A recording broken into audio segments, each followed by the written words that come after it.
Chapter 3 Highs and Lows, Part 2 December 1978.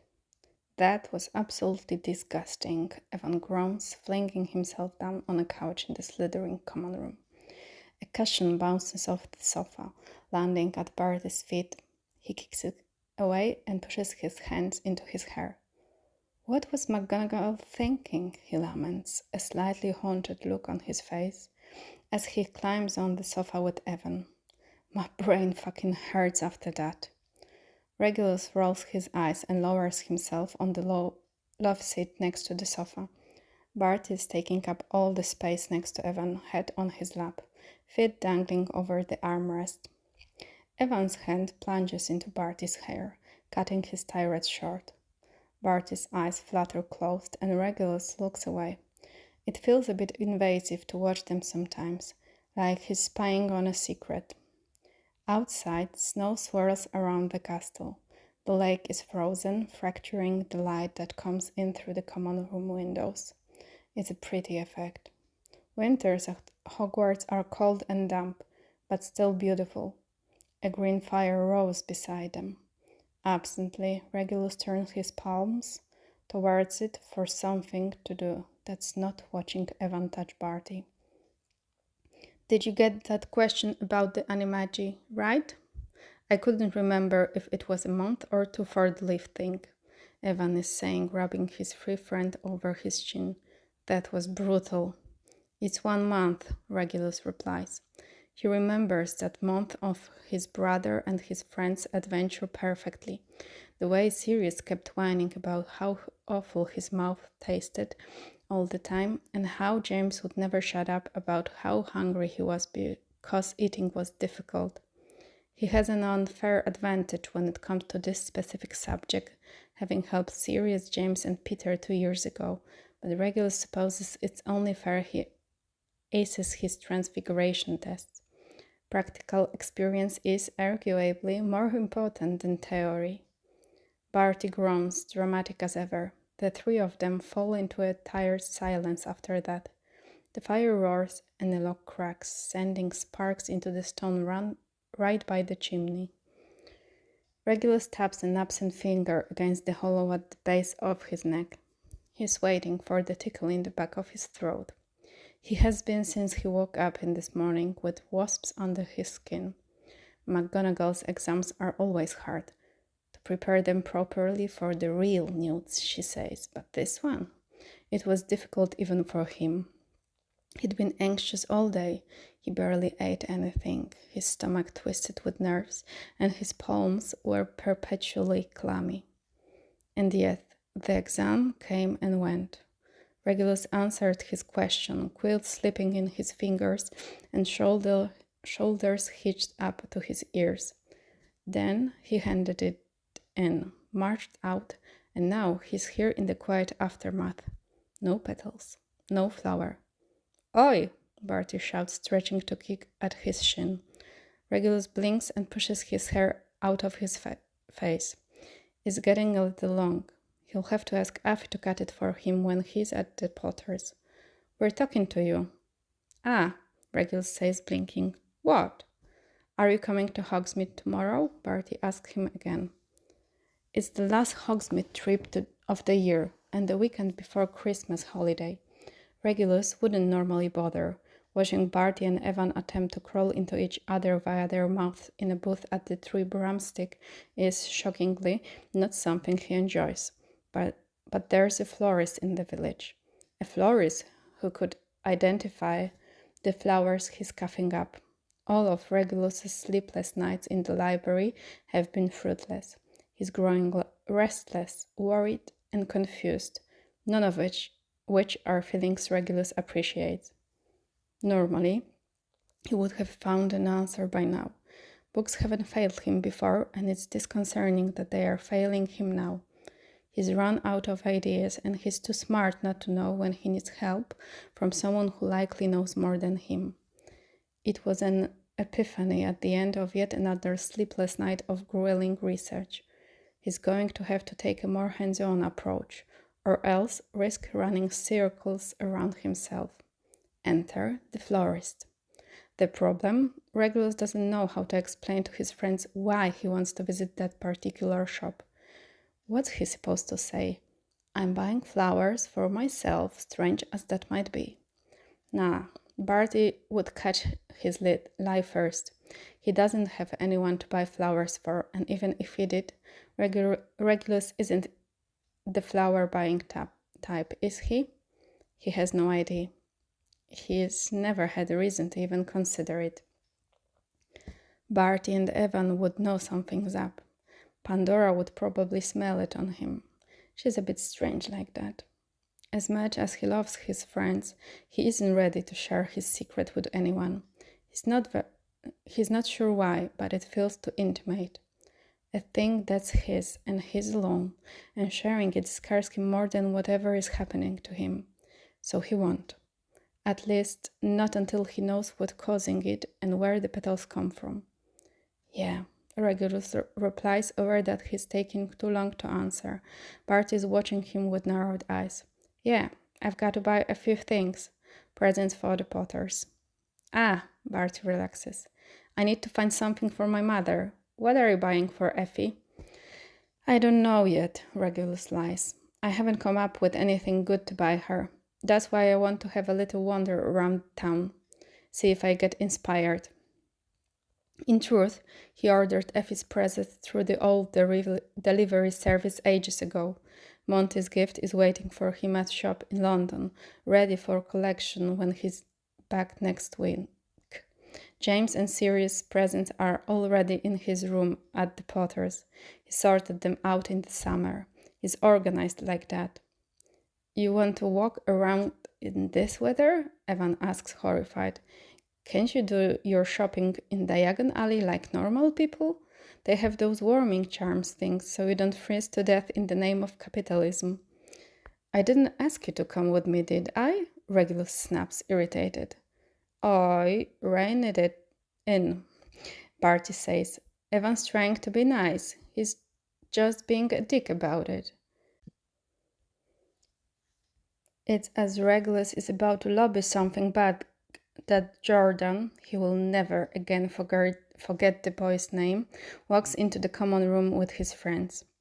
The moment the idea pops into his head, he knows it's a bad one. It's a bit mean, and he doesn't want to be mean to a housemate. After all, Jordan was nothing but kind and enthusiastic. If there's one thing Regulus understands, it's a passion for Quidditch. But what if... No, except, well, Jordan wanted to hang out, right? He wanted to talk Quidditch with Regulus, get all the secrets to being a good seeker. He was a genuine in his excitement at the party. Just another Quidditch enthusiast with big dreams. Regulus was such a shit captain then. No, a shit person.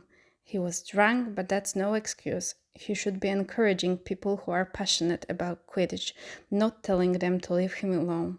Besides, they are going to need a new seeker when he graduates. Isn't it better to mold his replacement himself? The idea takes hold more firmly as his initial misgivings dissolve. Once the seed is planted, it blooms in his mind. He could make amends for the disaster of a party and get his friend off his back.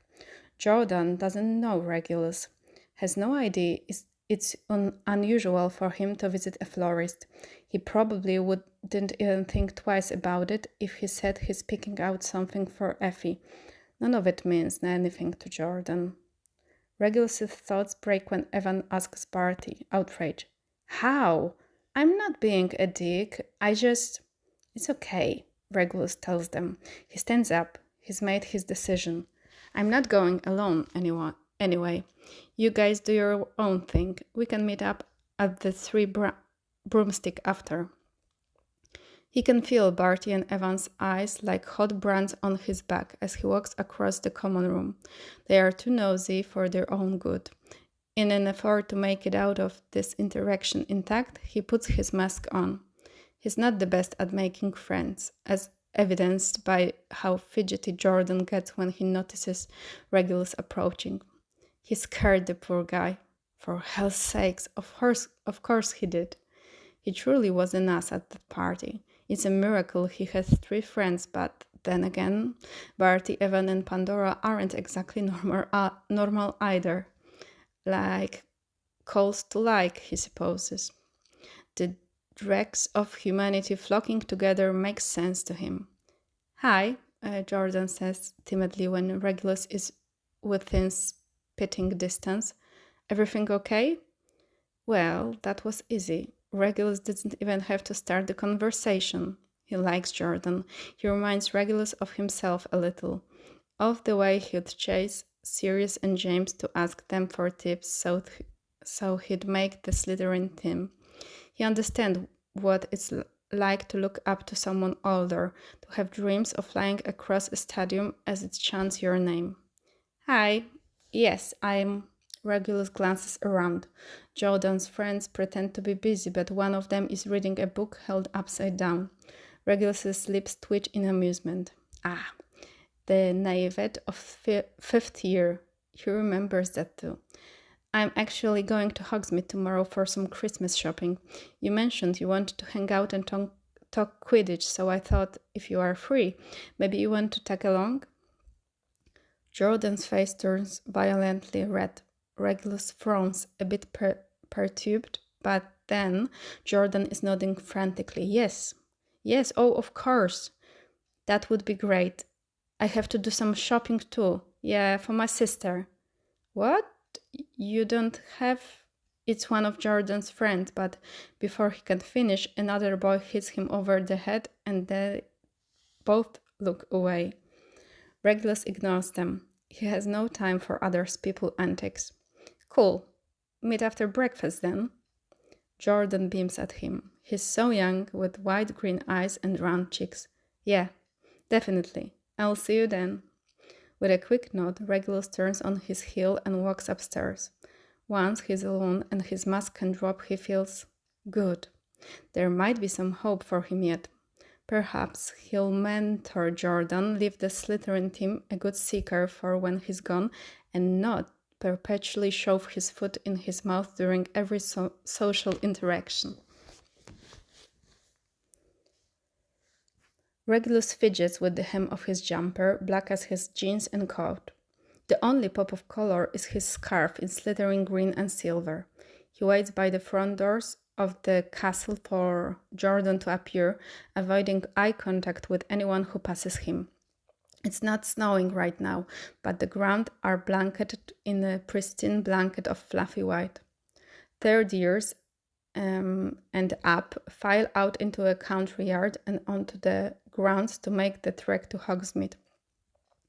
Regulus has walked to the village and back so many times now that he's fairly certain he could do it with his eyes closed, hands over his ears, and spun around 10 times. All this is to say, he has no idea where the bundle of nerves in his stomach is coming from. It started as gentle no throughout breakfast when he met Jordan's eye down the slithering table and saw a bright glimmer of excitement returned.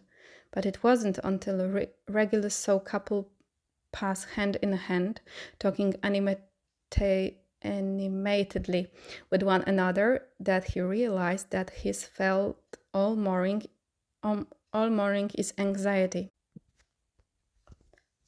He nearly cancelled when he realized, what if he coughs up Petal in front of Jordan, a complete stranger? But the itch in his throat hasn't come, and it's too late now. He's waiting. Jordan should be here any minute, and the only thing he can do to calm the ball of nerves is people watch, which is not fun either. He's reminded each time he meets the eye of a smiling girl with her hand in a boy's, or finds a boy tentatively bumping his pinky into another's, that he is a shape that doesn't fit. It's easier to ignore when his nose is buried in books or he's up in the sky on his broom. But here, now, well, maybe he should cancel. Maybe he... Regulus, hey! He turns to find Jordan making his way up the stairs that lead down into the dungeons. He's bundled up, wearing a slithering scarf just like Regulus's, dresses all in black, and oh, they match. Regulus frowns, but he says, Hey Jordan.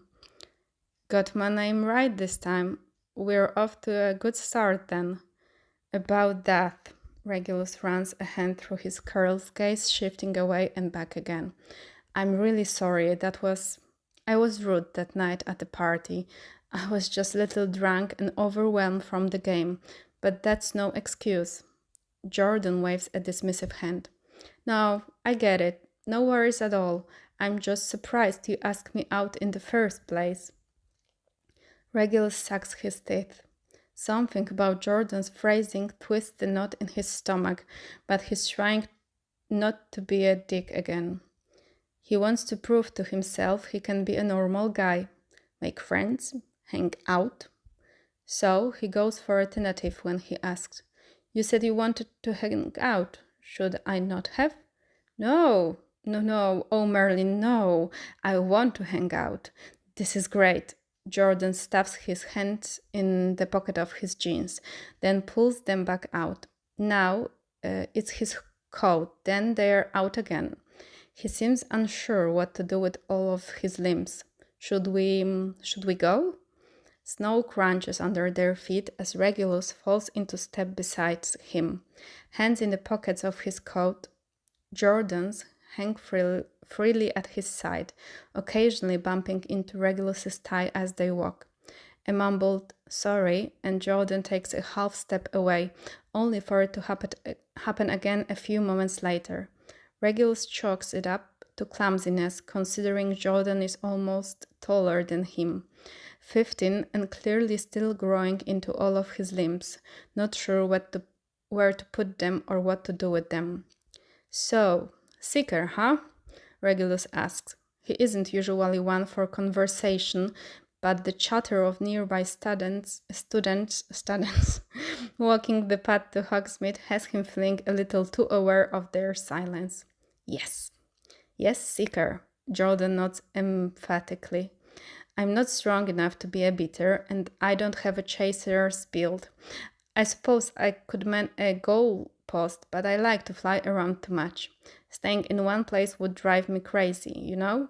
I get it. Why are you a seeker? Regulus purses his lips. I'm good at it. Well, yeah, but why that position? You are so good at flying in general, you could have picked any position, really. Regulus blinks, startled. I don't think I've ever really thought about it. I've always been fast on a broom. Sirius used to tell me when we were kids that I would make an amazing seeker because I'm built for it. Beaters and chasers are too heavy. They can't move fast like a seeker can. They are more for brute force. Jordan hasn't stopped nodding the entire time. Yeah, definitely.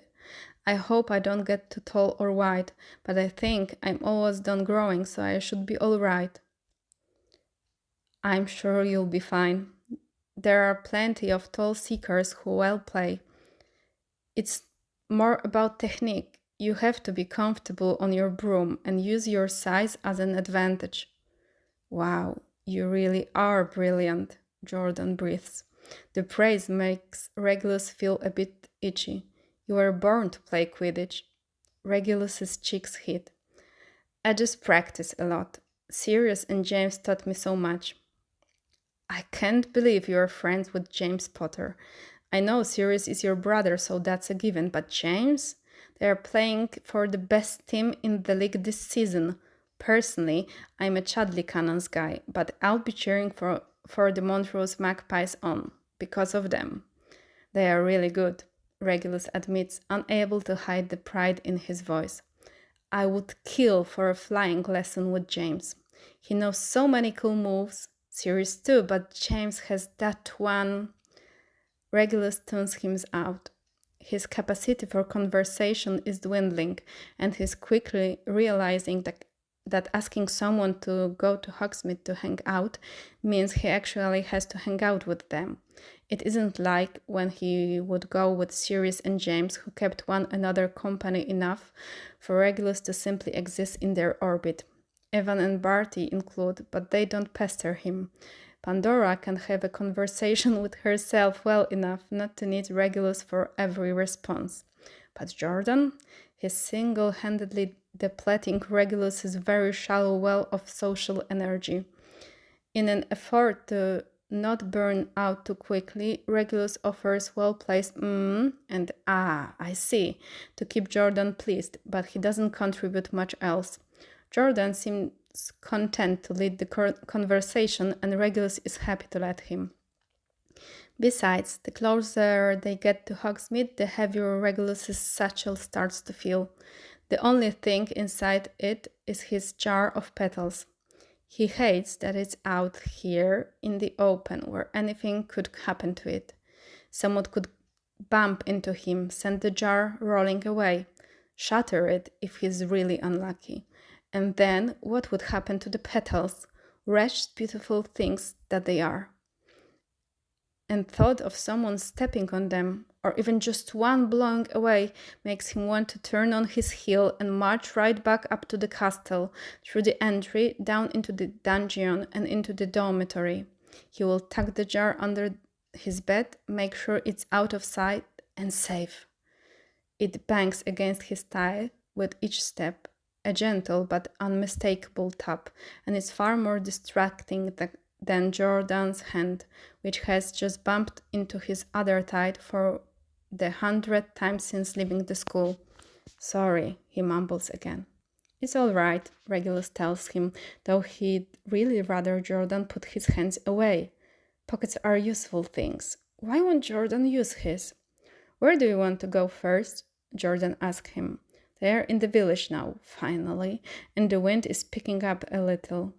Regulus's hands are cold even though they are in his pockets. Fleetingly, he worries Jordan might lose his fingers to frostbite if he doesn't stop swinging his around. My mother would like some flowers, I think, Regulus answered immediately. I hear there's a florist here. I just don't know where exactly. We should try the high street, Jordan suggests, gesturing with his head in the shop's general direction. Regulus is happy enough to follow him. On their way, they pass students heading to coffee shops or the Three Broomsticks. He notices a few odd looks, but chalks it up to the fact they are moving away from the students' body general hangout area. And in the dead of winter, no less. Where they are headed, there aren't many shops who bother with warming charms or comfortable atmospheres. As luck would have it, they find the florist halfway down the high street, tucked between a bookstore and a tea shop. On the pavement, there are a few crates with sturdy-looking plants, magical varieties that thrive in the cold, if Regulus had to guess. He's never been one to pay attention to vegetation, at least not until it started falling from his own lips.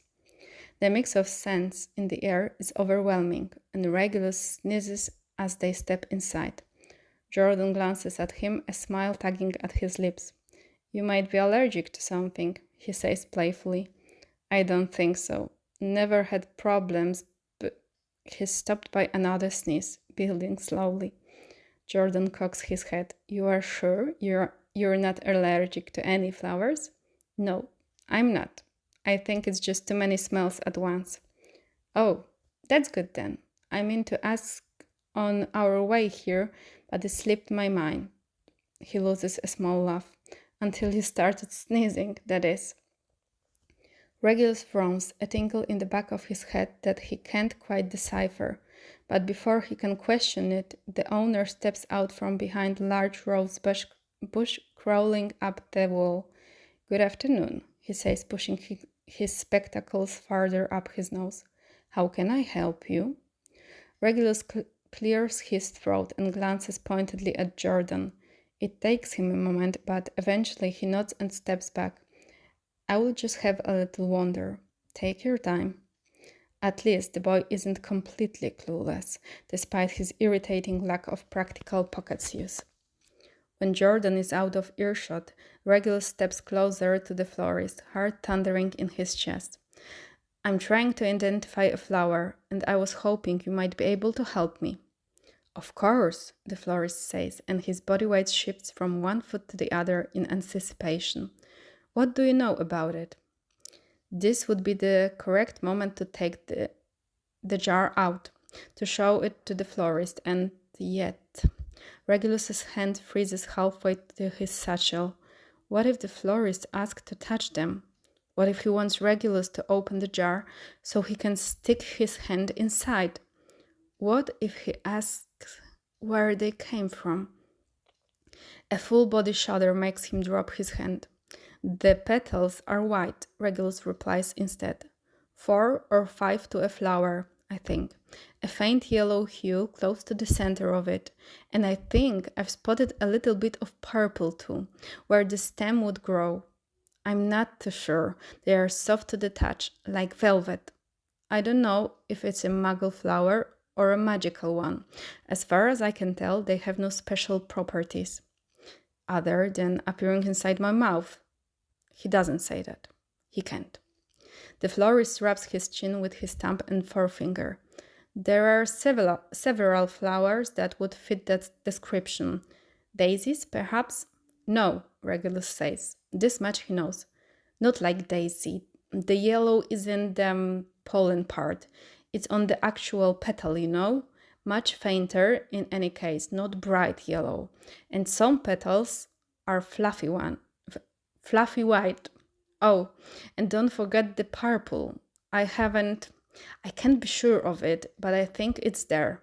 I wonder if some of the petals might have more color than others. Interesting, the florist murmurs, rubbing his chin. What else can you tell me? The petals have this edge to them, irregular a little bit, not perfect. I'm not sure how to describe it. Well then, it could be a daffodil or a lily. There are at least 2 types that I can think of like that. Some varieties of orchids as well. Jasmine, maybe? Regulus's heart sinks. He hadn't realized how many flowers could fit his description. It hadn't even occurred to him. The issue would be so easy to fix, if only he had the courage to take out his jar. He prodded all the way here for a reason. This might be his only chance to get answers. The florist asks him some more questions he can't answer. With every dead end, Regulus's stomach falls farther to the floor, until he's pretty sure it's pulling around his ankles. Through it all, he can't make himself take the jar out. He feels it against his thigh, a heavy weight despite its general lightness, and he realizes with crushing clarity, this was a bad idea. Regulus? Jordan asks, ambling closer to where is. He looks a bit sheepish. Sorry to interrupt, but I was just wondering if you had a favorite flower, since you are not allergic to any. What? Why? Just wondering, Jordan says, a glimmer of something in his eyes that Regulus can parse. So, a favorite? Do you have one? I like roses, Regulus replies absently. Jordan skips away and Regulus looks back to the florist. Can you recommend a good book where I could research flowers? If I saw it, I would know it immediately.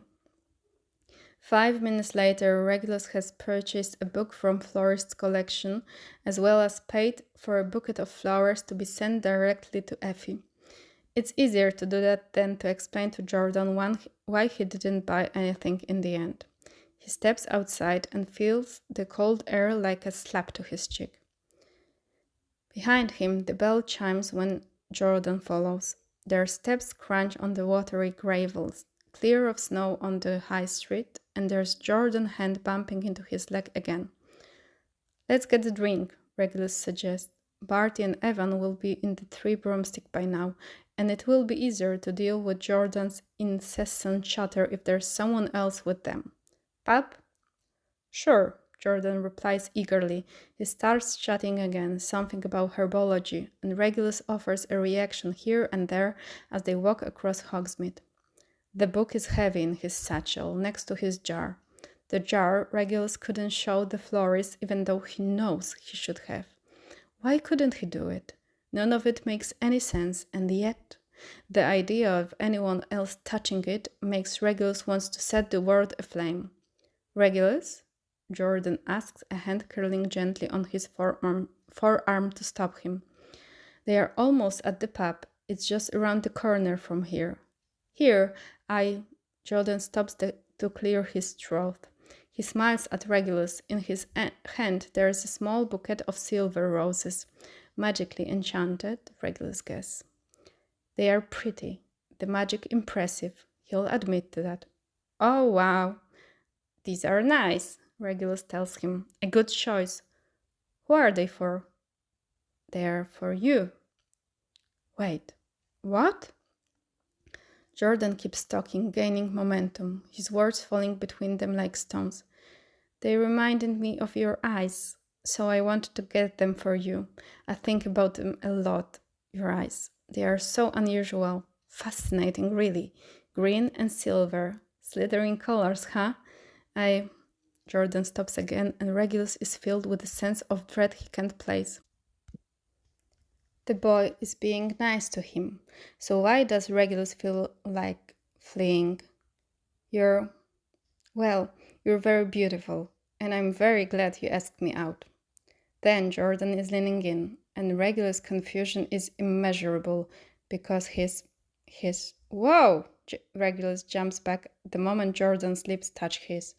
It's barely anything, not a kiss, but the threat of one. What are you doing? Jordan blinks, eyes widening in alarm. His face is turning crimson again, the flowers in his hands, the ones he'd offered to Regulus, trembling in his grip. You asked me out on a date, so I thought it was okay to. I just wanted to kiss you. Oh. Oh, shit. Bart is laughing so hard he's doubled over. There are tears running down his cheeks, and he's all but wheezing as he struggles to breathe. Evan looks stunned into silence, sat on the edge of his bed with his mouth hanging open. Pandora won't stop shaking her head, giggling like a madwoman. Regulus is mortified. So I had to tell him there'd been a misunderstanding, Regulus finishes with a pained groan. He'd like to be struck by lightning right about now. Actually, no, that's a lie. He's wanted to die from mortification since he had to stop Jordan from kissing him.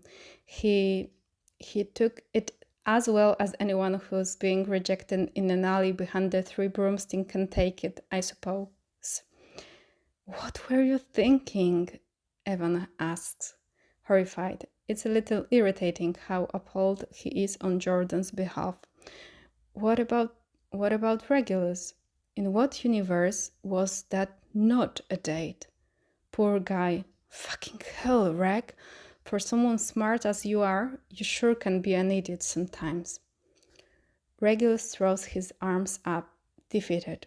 He didn't know. He would never have let Jordan on like that had he known. It's not his fault. The thought of Jordan being romantically interested in him didn't cross his mind. Jordan should have said something. A little communication would have gone a long way on that front. I thought he wanted to talk about Quidditch, Regulus argues, which he did, by the way, a lot. Wouldn't shut up about it, actually. I thought he wanted to be a seeker and figured he wanted a mentor. I just didn't expect he'd also want, Regulus mutters, wincing. Merlin, where is a vengeful deity when you need it? Someone smite him right this second.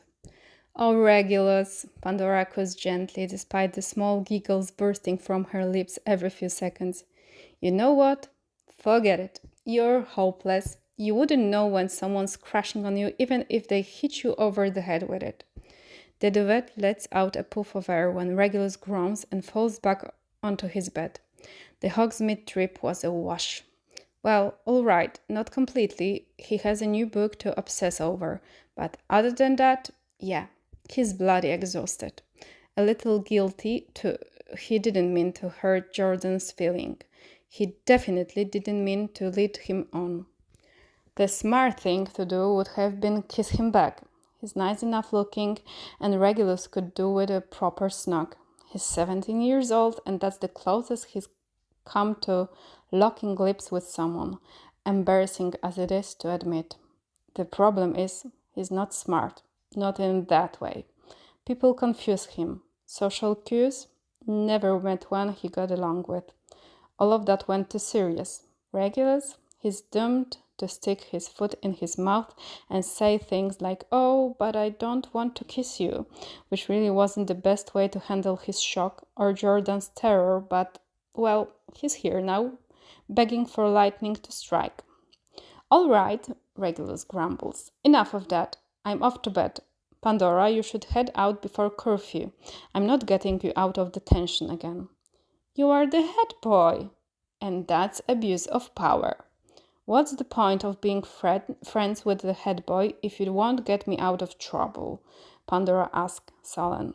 "I'm not going to dignify that with a response." "You sound like Lily," she mutters, getting up off the floor. "On that note, I need to finish my letter to her. See you for breakfast." Barty wipes tears from his face. He grins at Regulus, shaking his head. "Sometimes I think your only hope of getting fucked is if me and Evan take pity on you." "You're disgusting," Regulus mutters, nonplussed. Evan barks a laugh and picks Barty up, only to deposit him on the bed. "Come on, stop terrorizing Regulus with your fantasies. He's had a hard enough day as it is." "His loss," Barty says, reaching for his boyfriend to tuck him down. The curtains aren't drawn, but it's always a moment too late. The silencing spell pops in Regulus' ears. The room eerily quiet without any noise after so much of it. With a defeated sigh, he slips into his pajamas before clambering into his own bed. Is he really that hopeless? Did he really not notice? Maybe a small part of him did, that nervous bundle perhaps, but there were no alarm bells. None of it felt as obvious to him as it seems to be to everyone else, Jordan included, apparently. He doesn't know any more about the petals than he did before Hogsmeade, and all he's bitterly aware of now is that he once again doesn't fit. Not that he wants to fit with Jordan, but... Heaving another sigh, he slips under his covers and hopes, as he faces another night alone with his thoughts, that he won't wake with a petal on his pillow.